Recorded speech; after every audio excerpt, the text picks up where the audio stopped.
Indépendance, cha-cha, tozumiye. Oti kwanza, cha-cha, tubakidi. Au table ronde, cha-cha, baganye. Oni panda, cha-cha, tozumiye. Indépendance, cha-cha, tozumiye. Oti kwanza, cha-cha, tubakidi. Au table ronde, cha-cha, baganye. Oni panda. Asoreko na bako bayokani motomoko nakonaka na cartel balingani na front commun bolikando kazavubu elumumba na kaloni.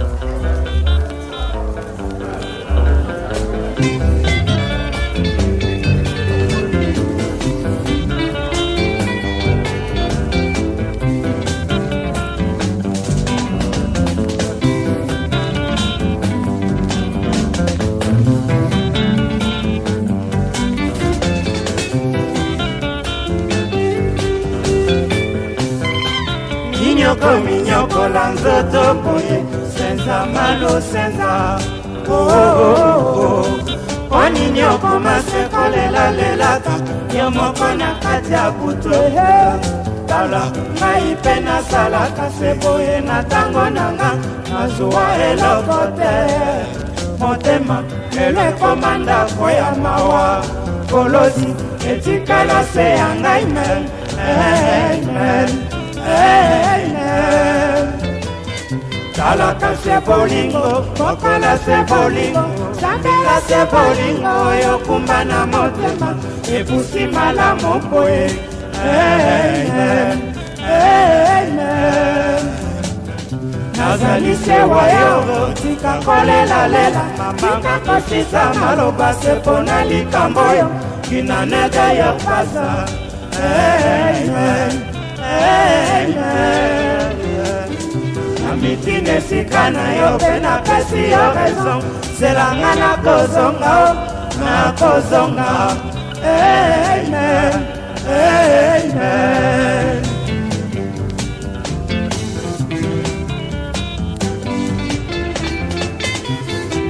Papa Wemba t'appelle Princesse Yasenza Malo Senza Dolomide. Oh, l'amour.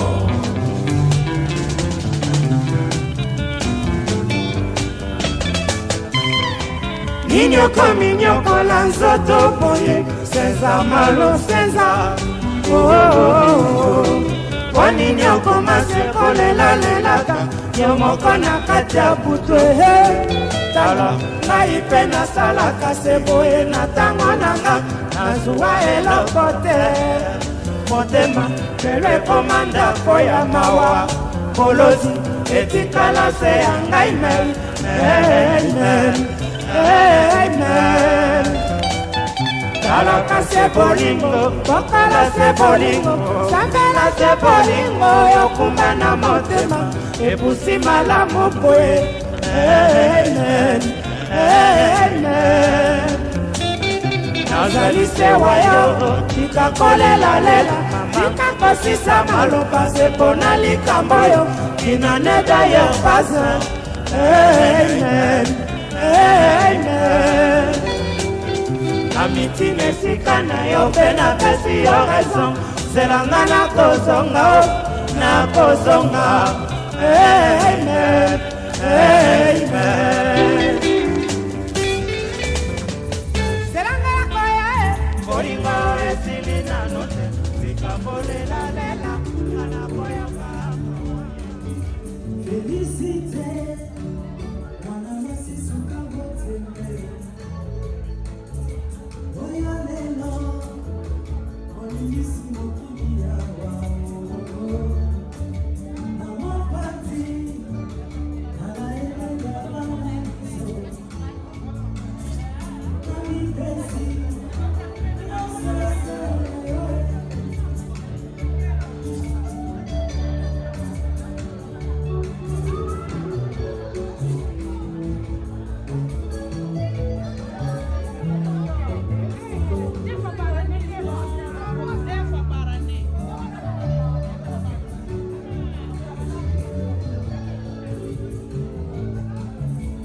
Mbote na biso nyonso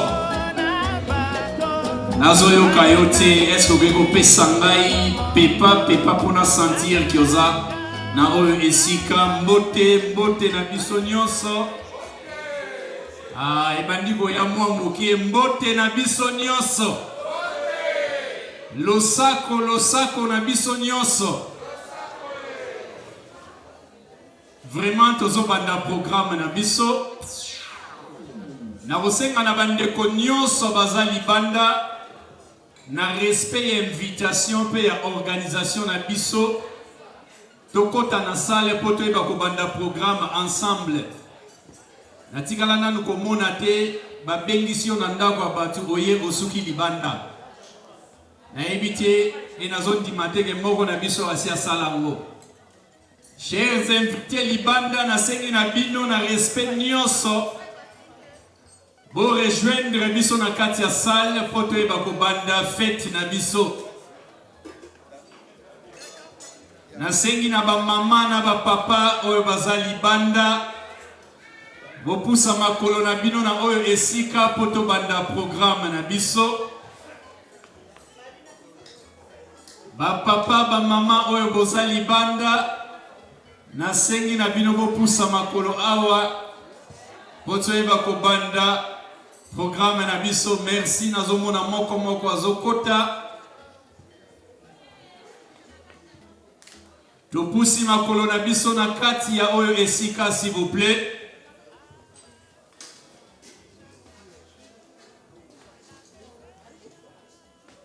Papa ba mama topusi makolo na biso na oyo esika okoki kokota na mulangi na yo ekoderange biso te okoki kokota na verre na yo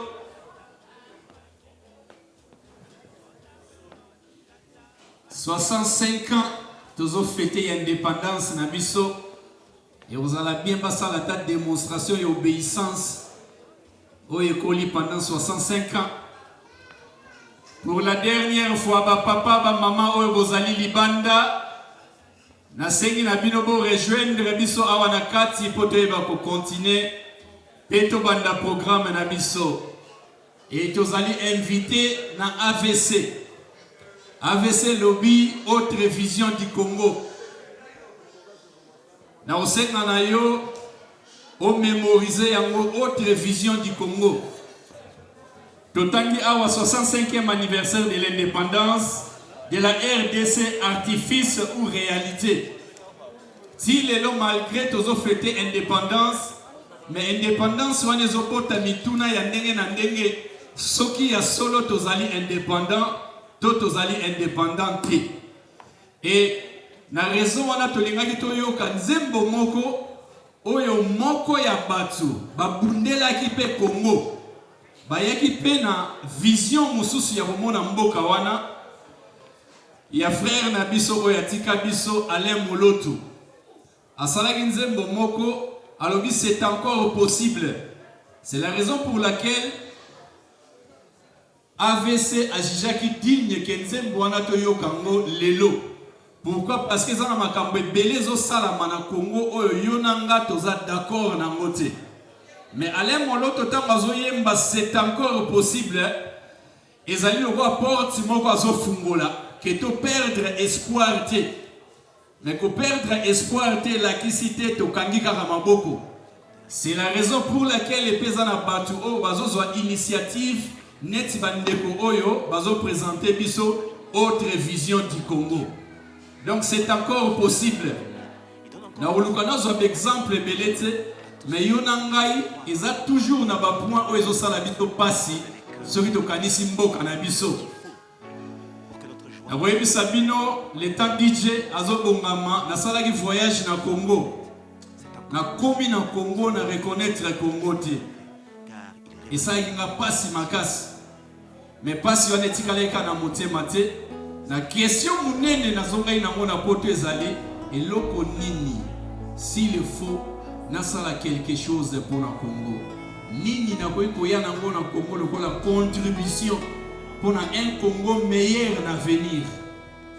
C'est la raison pour laquelle pour te continuer to yokana nzembo oyo Alain Moloto ayembeli biso, c'est encore possible de vivre la gloire passée, de reprendre force et vidant la main cachée. C'est possible de voir fleurir l'amour cassé et voir les blessures de nos cœurs séchés. C'est encore possible.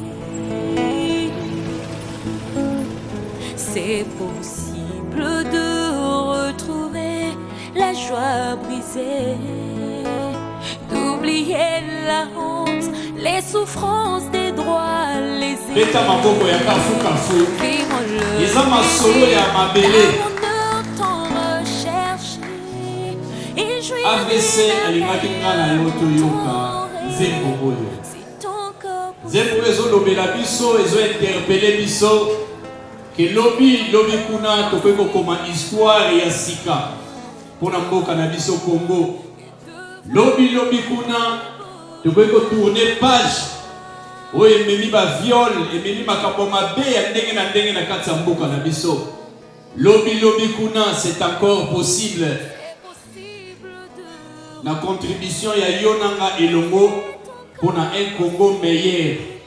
Un Congo ekopesa bana na biso, bana ya bana na biso à venir.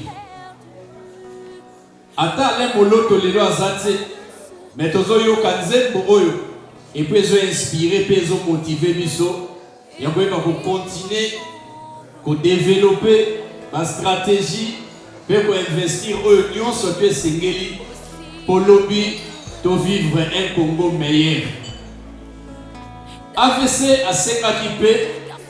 Le Congo n'a pas dit que la majorité de chrétiens, mais tu ignorer la religion de société. Tu as mboka moko oyo mutu tu libre abondela nzambe oyo azo confesser. Mais il a été jugé digne que tu fungola mabongisi na biso na 2-3 mots de prière pour na kosenga nzambe oyo pesa biso Congo ayeba kobatela biso. Mais on a kosenga na biso to garder silence pendant 2-3 minutes pour na koyeba kosenga nzambe oyo bateli koya na yo tina oyo esika ayeba ko assister biso ayeba pe ko pesa biso mayele ya koyeba kotonga mboko ya biso na mikolo ezoya. To garder silence. Nzambe papa mokeli ya likolo pe na se mobateli malamu kati na butu pe na moi. Nkolo yo nde opesa biso Congo, yo nde obenga biso na se na moi oyo tobotama ba Congolais. Na boko ya lelo tosangani na oyo esika poteba ko fêter 65e anniversaire l'indépendance na mboka na biso. Yo yebi nyonso bezo salama. Yo yebi nyonso bazo kanga na se na moi ya kobomba na contre ba Congolais. Kasi tu ko senga intervention na yo. Kaka intervention na yo te na ko senga to pesa biso mayele, o pesa biso makasi, o pesa biso motema ya kotambola na bomoko. Olobi kuna to eba kotonga mboka na biso. Nous sommes ici les Congolais qui ont souffrir, qui ont été victimes de la Katamboka na ina sia lokono ya moya. Tourner regard na yo favorablement à tina na ye. Nous sommes ici bandeko bazoya ko rejoindre la biso na pokwa oyo na maboko na yo tambola na bango et le mot tina oyo esika.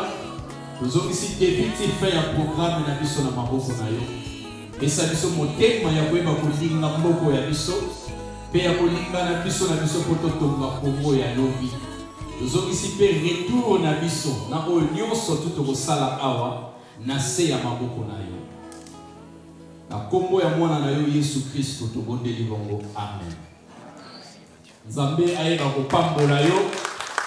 Zala fier que botama congolais. Zala fier que botama congolaise. Et meilleure chose na kozala fier eza que mutu moko takoki ko décider avant naissance na ye. Mutu moko takoki ko pona nationalité ni na liga botama nango. Donc eze sengo makasi ndenge na lobi na début. Nazana fier ya kozala congolais, surtout des pères et des mères. Dieu merci pour vérifier na binoté. Mais on a vu ça bino eza réalité. Et c'est mon engagement sous eza makasi que na temps oyo eza libanda mais yo nanga to sangane na oyo esika pour na koyeba ko fêter 65e anniversaire ya indépendance na biso. Tout au long ya programme na biso tozana intervenant oyo ba ko vanda na deuxième point. Ce qui indépendance na biso eza artifice ou bien eza réalité. Sous vos acclamations na lingina bengisa président ya AVC oyo ye ayambi biso na oyo esika sous vos acclamations avec ici président Ngimbi Makambu, président ya AVC.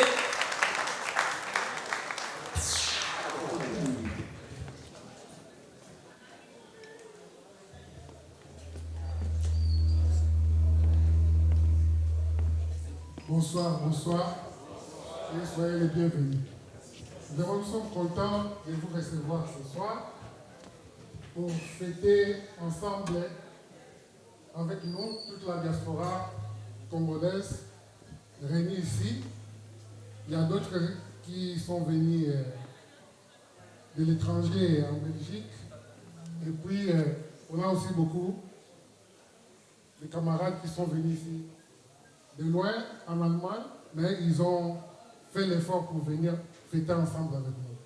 Alors, aujourd'hui, il a décidé que, ensemble, notre fédération, nous puissions se réunir avec toute la diaspora pour cette journée du 65e anniversaire. Et on a jugé bon d'avoir un thème qu'on va débattre aujourd'hui. Et puis, par après, nous allons ensemble prendre quelque chose, fêter ensemble, on a préparé à manger et tout ça. Et puis, il y a la musique et on va célébrer cette journée ensemble. Donc, nous remercions surtout la délégation qui vient de la Belgique. On a eu les représentants de l'Union sacrée de la Belgique qui sont venus nous rendre visite ici ce soir. Est-ce que vous pouvez les matobete na ye maboko tout ça la reconnaissance na ye représentant l'Union sacrée s'il vous plaît télématomo na yo beta maboko oyamba yo honneur o esengeli mama idete télématomo na yo beta maboko ko bauti musika baye ko fêter na biso elongo. C'est Matata de Bundes. Matata de Bundes, honorable de Télématomete la Maboko. Il est de toute façon moi Nandaku. Pour que vous déjà des Bundes. Gardez petit travail, les enfants voient la fierté dans Bisso. Il y a un liboso na yo de Bundes. Nous souhaitons la bienvenue aussi. Liboso na yo papa. À l'AVC, autre vision du Congo, Belgique, avec le président Jean-Philippe Loubaki. Papa Jean-Philippe Télématomete lo Maboko, AVC, Belgique. Avec son présidente, Maman Jouzi Liliane. Maman Jouzi Télématomete la yo Maboko. Vous aurez déjà identifié que Congolaises des pères et des mères. Plusieurs membres qui sont là. Pour Télématomete la bino Maboko, membres pour accompagner. Papa Philippe. Beta Maboko, Kafu, Beta Maboko. Indépendance. Alors, nous avons aussi dans la opinion sur le Sambo, le Boulouté, nous fêter ensemble l'indépendance 65e anniversaire, viva, viva, Congo, na biso ekele liboso. Beta maboko, beta maboko, beta maboko.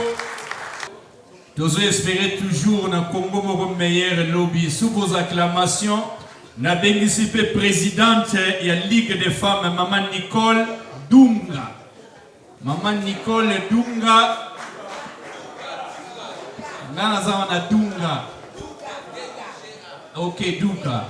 Merci beaucoup sous vos acclamations. Toi, ma maman, comment la maman vous diminuer ma beaucoup? Yé personne moya ko pesa biso moi liloba o ko sala biso bien. Tombola micro bien ba yo kayo. Bonsoir, bonsoir à toute l'assemblée, bonsoir à tous les invités. J'espère vos oyo kanga. Je demande un peu votre concentration. J'ai juste un petit message à transmettre à l'occasion de cet anniversaire de notre pays, de l'indépendance de notre pays, 65e anniversaire. Alors, mesdames et messieurs, distingués invités, chers camarades du parti Autre Vision du Congo, aujourd'hui, nous célébrons un jour mémorable, un jour où la nation congolaise s'est levée pour réclamer sa liberté et son autonomie. Il y a 65 ans, le 30 juin 1960, notre pays accédait à l'indépendance au moment historique gravé dans nos mémoires et dans l'histoire de l'Afrique. En ce jour de fête, nous honorons la mémoire de nos héros et de nos héroïnes qui ont combattu pour l'indépendance, qui ont lutté pour la liberté et qui ont sacrifié de leur vie pour que nous puissions vivre dans un Congo souverain et prospère. Nos pensées vont à l'endroit de Patrice Emery Lumumba, de Joseph Kasavubu et de tous ceux qui ont contribué à cette lutte. L'indépendance n'est pas un événement du passé. C'est un idéal que nous devons constamment raviver. C'est un appel à l'unité, à la solidarité et à la responsabilité envers notre nation, le Congo. Nous devons nous souvenir des défis que nos aînés ont surmontés et nous inspirer de leur courage pour relever les défis d'aujourd'hui. Aujourd'hui, alors que nous célébrons la fierté de notre nation, nous devons aussi reconnaître les obstacles qui persistent et nous appellent à réfléchir et à travailler ensemble avec détermination et dans l'unité. Et cela pour construire un Congo meilleur, un Congo où chaque citoyen a accès à l'éducation, à la santé, à un emploi décent et à une vie digne d'un peuple libre à jamais. Mesdames et messieurs, chers camarades, ce grand jour de liberté de notre identité n'est pas qu'une simple fête, mais surtout une opportunité de réflexion destinée à baliser l'avenir de notre postérité à qui nous devons léguer un serment de liberté. C'est dans cette optique que nous avons résolu de nous réunir dans ce cadre autour du thème 65e anniversaire de l'indépendance de la RDC, artifice ou réalité. En effet, il ressort substantiellement de la nature d'une indépendance l'autonomie politique et économique d'un pays dont le concert des nations face aux défis environnementaux et aux besoins du développement. 65 ans après, il revient à nous de réfléchir sur notre liberté. Sur le plan politique, notre pays, après son accession à la souveraineté, tant nationale qu'internationale, a connu des épisodes politiques consacrant une indépendance utopique à la suite de la dictée internationale sur sa gestion assurée par des dirigeants imposés par les puissances occidentales. Le cas de la révolution militaire ayant porté le maréchal Mobutu en 1965, la libération par l'AFDL en 1997 et le putsch de 2001 consécutif à l'assassinat de José Laurent Désiré Kabila. Une série de montages occidentaux pour avoir la main mise sur notre pays, consacré comme une zone tampon au bénéfice des puissances économiques occidentales. Mesdames et messieurs, face à cet état de la non-rédévabilité des dirigeants, le peuple, notre peuple est resté criminalisé. C'est par notre abnégation en tant que peuple, nous avons résisté au prix du sang pour avoir en 2019 un dirigeant émanant de la volonté populaire pour le début d'une vraie indépendance politique, près de 60 ans après une indépendance mythique, utopique et artificielle. Sur le plan économique, notre pays, en dépit de son énorme potentiel naturel, au sol, sous-sol, mer et forêt, est resté jusqu'à nos jours dépendant avec une économie importatrice. La rupture avec la dépendance politique devant militer pour celle économique au centre des conflits armés à l'est de notre pays depuis plus de 30 ans, avec un bilan génocidaire inédit, il y a lieu de nous unir davantage comme un seul homme,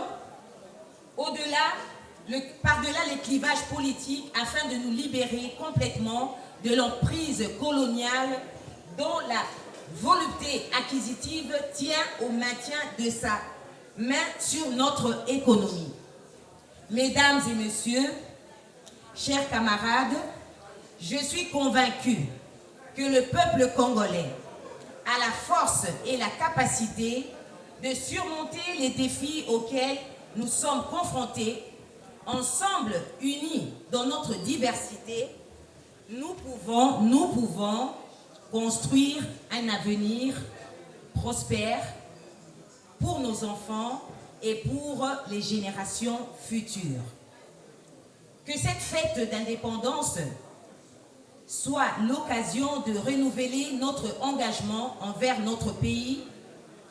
Et je vous dis, je souhaite, je déclare, vive la République démocratique du Congo, vive la liberté, vive le peuple congolais. Je vous remercie. Beta maboko ya solo. Beta milala pona Nicolas Duka. Yes. Maman Nicolas aussi mentionné biloko moko très importante na kati ya discours na ye. Alobi ke tozo fêter. Mais en même temps ndenge tozo fêter, makanisi na biso etikala. Et que la distraction te metikala na ko tenir compte de la réalité ya Congo. C'est la raison pour laquelle tozo passer malamoko na étape où ezolanda natina ya koyeba soki indépendance o tozo fêter 65e anniversaire nango c'est ezali artiste ou bien ezali réalité. C'est la raison pour laquelle nazo invité 3 personnes oyo na conversation na bango ba koluka ko répondre ou bien ko mema makanisi na biso na boyebi ya koyeba soki indépendance oyo tozo fêter elakisi nini na bomwana na botama nazalaka mwana muke mozoyo kaka nzembo ezobeta indépendant cha cha ozomona ba papa bazo ningana na plaisir mosusu et naza nesengo makasi lelo soki na Pourquoi y a lelo na bobima awa na 2-3 phrases okoyeba ko motiver nga okoyeba ko pesa ngai biyano tout autour ya indépendance na demo oyo na zanango awa na se. Sans plus tarder, sous vos acclamations, na bengi monsieur Jean-Pierre Vununu. Na bengi monsieur Jean-Pierre Vununu. Merci beaucoup. Sous vos acclamations, na bengi madame Sylvie Bomame. Papa Mati Likolo. Sous vos acclamations, na bengi monsieur Hubert Kiboué. Pesibino Maloba. Merci.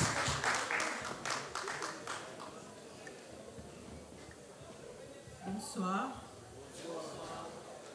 Bon, Gapi Fona Bakissa, Naza congolaise, de père et de mère.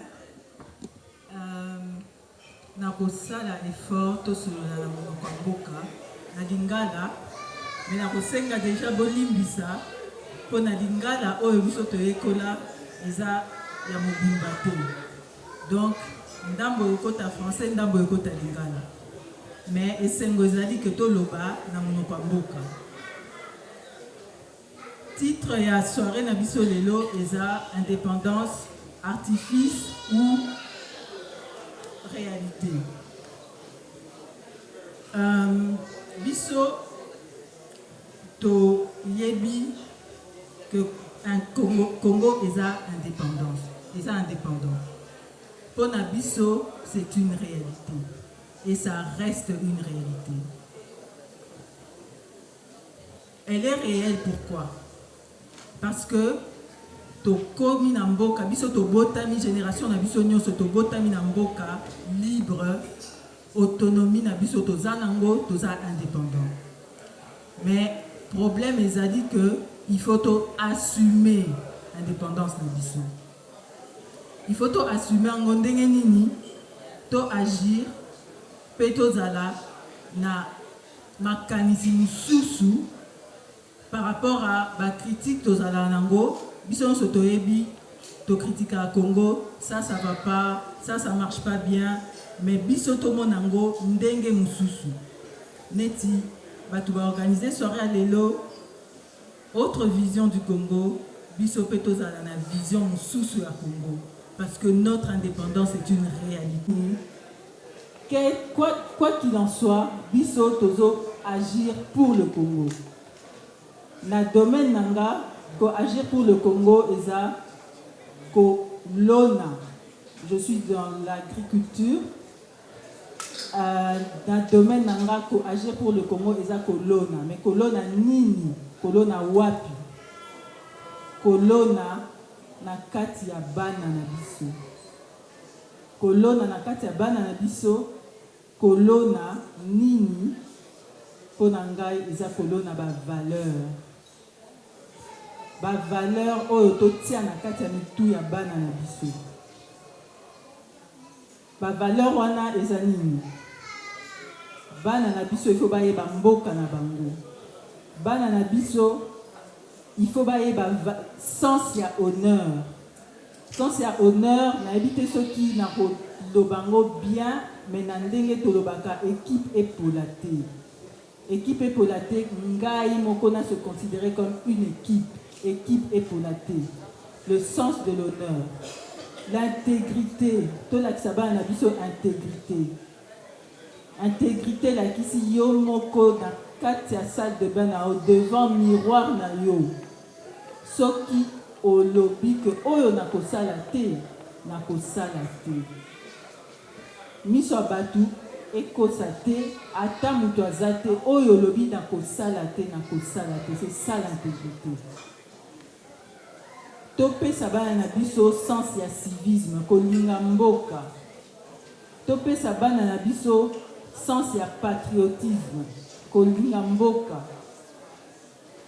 Toza na nini na maboko? Toza na mayele nzamba pesi biso, mais toza pe na oyo nyonso toyekola depuis toza bana.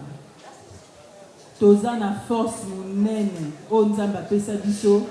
Et un nombre na biso Toza et Belé, on va y arriver. Bananabiso, Baza et Belé. Bananabiso, Baza, la plus grande partie de la population.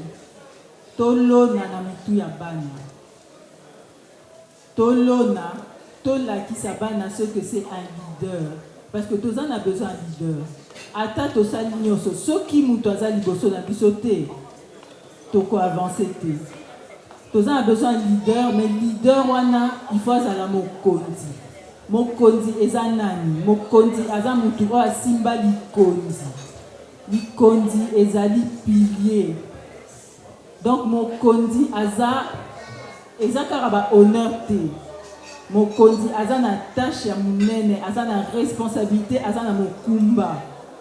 Donc tout luka na kati ya bana biso to bimisa mokonzi oya kozala pilier pona ko konza.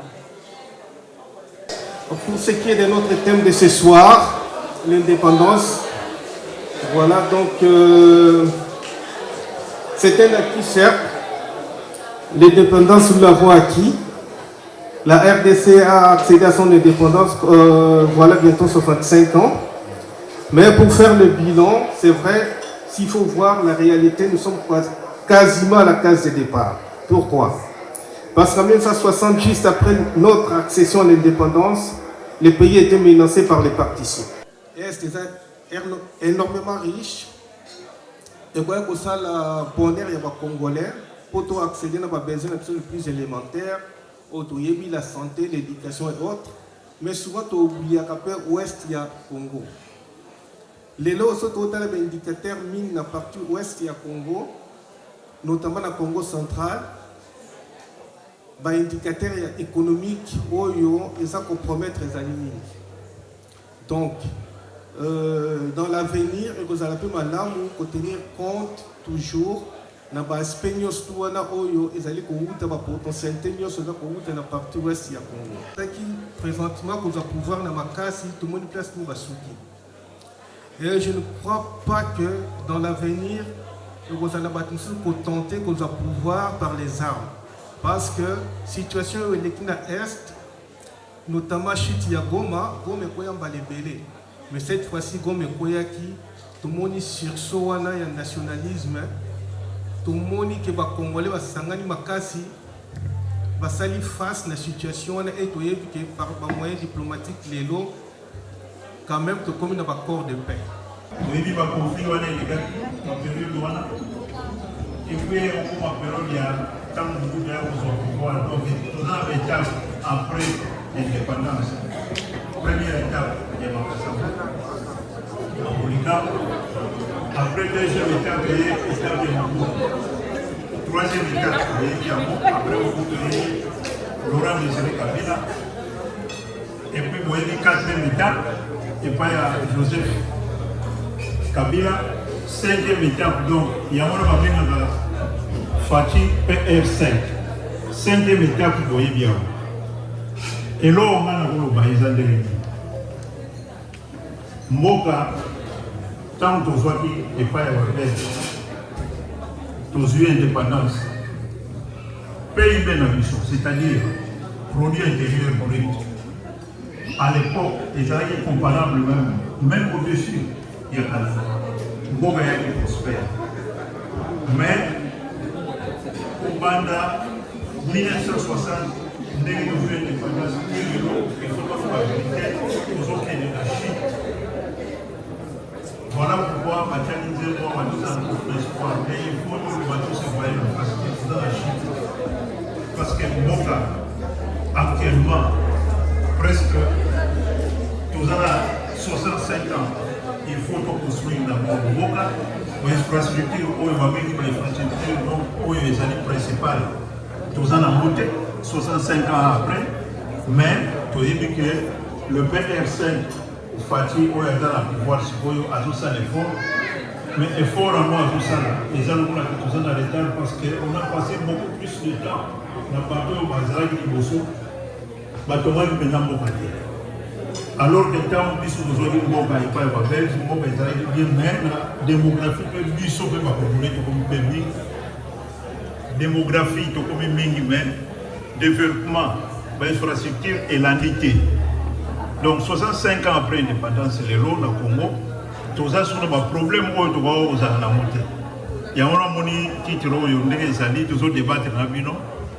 Il y a un papa où tout le monde a tout ça.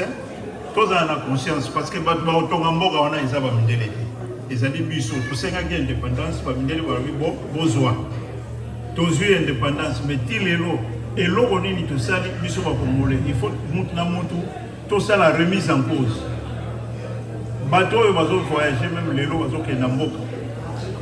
Mboka ils ont un retard ya kusakana. Donc il faut conscience wana tous en amour. Muntu moko oya yebi gaza na famille na ye azana ndeko asalaka esika oyo babengi ba institution ya république il faut conscience ezala beta maboko ya solo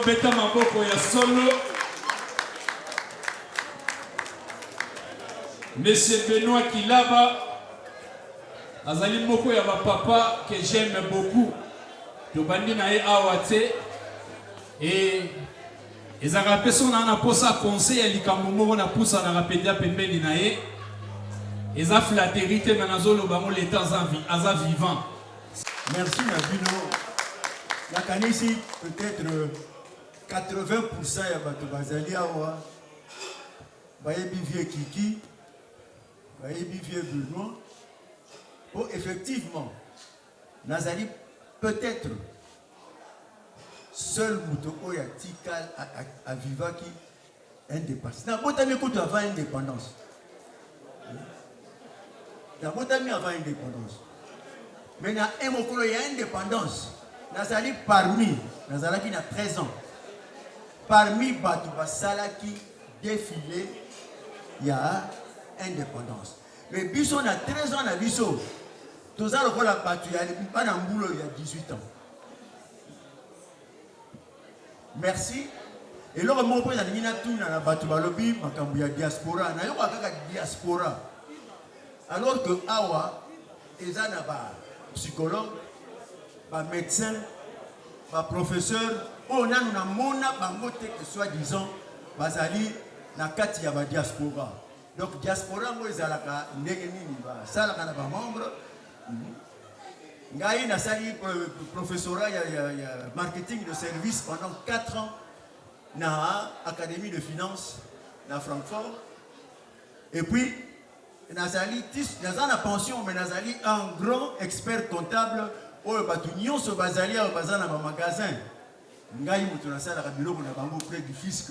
Na monana nte mutaye ko tunanga ko lukabato diaspora.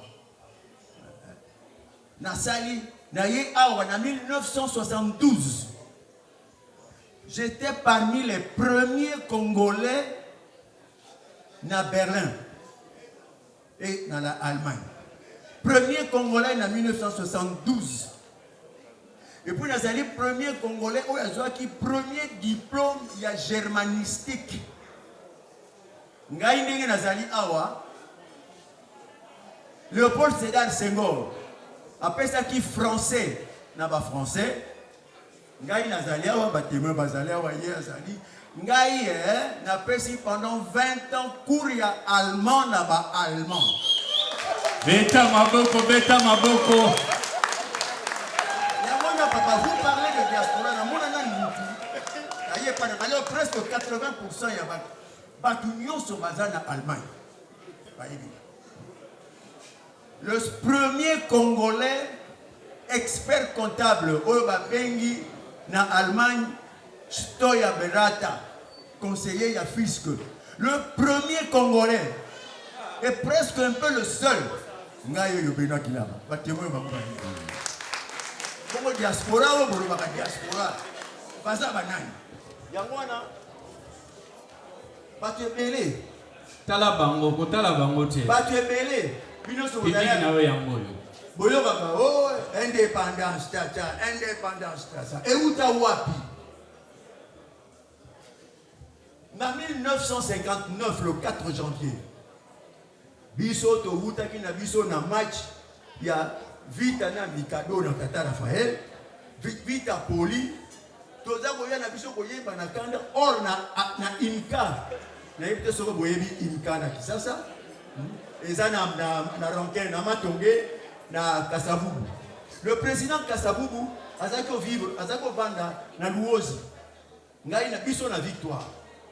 Alors, bazoka biso un peu la jeunesse, on va expliquer biso un peu dipanda eloko nini yango.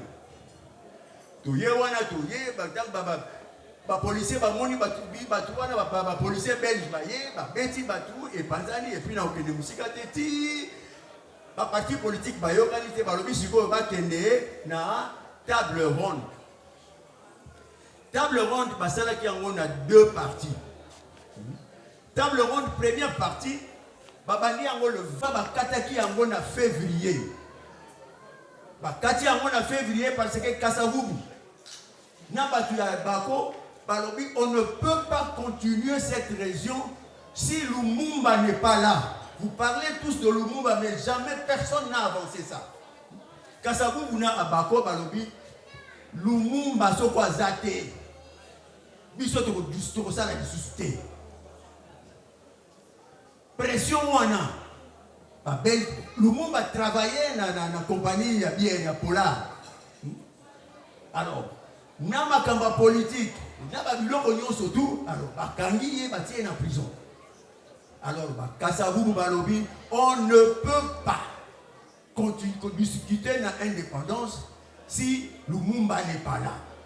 Brazos a composé Nzembo wana ya indépendance tcha. Et puis pourquoi basali tcha? Parce que na période wana na Kisasa dans ce bazali gobina partout dans sa voix zalaki tcha. Dans sa voix zalaki nini tcha wana ba cubain mutu bayela ki biso ya bona Kisasa.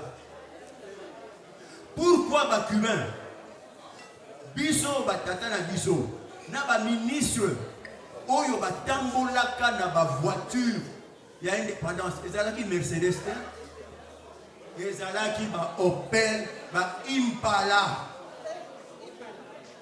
ba voiture wana ya Opel ezalaki ya General Motors eza américain bon ezalaki ko uta na Cuba domina mo cha après na pesa structure ya bifet ndenge to rolia pendant que tozolia parce que papa na biso azapena quelque chose à Kobakisa, président Pazana quelque chose, comme ça total à Nengenini, to continuer. L'équipe Nangai et Zali Awa, Yamaloba, vous savez tout bien, alors, la série, Maman Liliane. Tu mettez Maman Liliane, Maboko, équipe ya Cha to Poussani, Tobina Cha Yaka. Yamon Ningisa.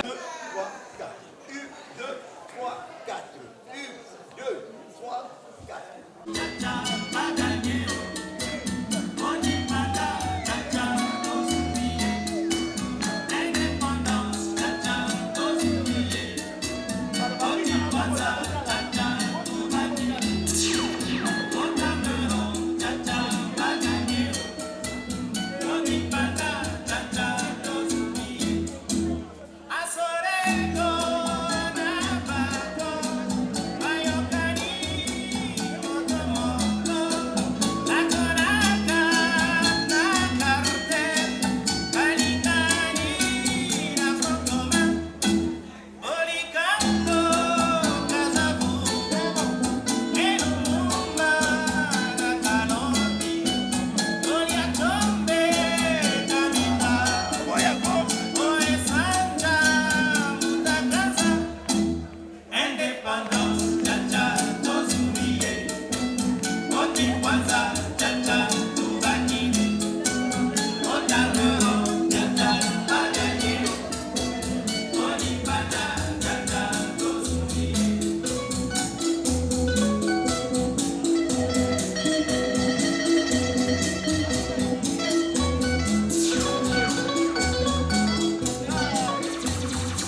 betela bango bilolo bilolo bilolo bilolo bilolo bilolo bilolo babina bango boyende o miziki ya mboka na biso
Vieux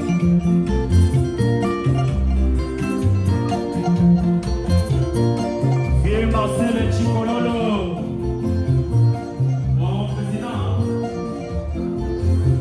Mère Janine Rodia, Michel qui t'était fort, où es-tu? Président Michel, où t'es-tu? Yannick Massoudi, Mère José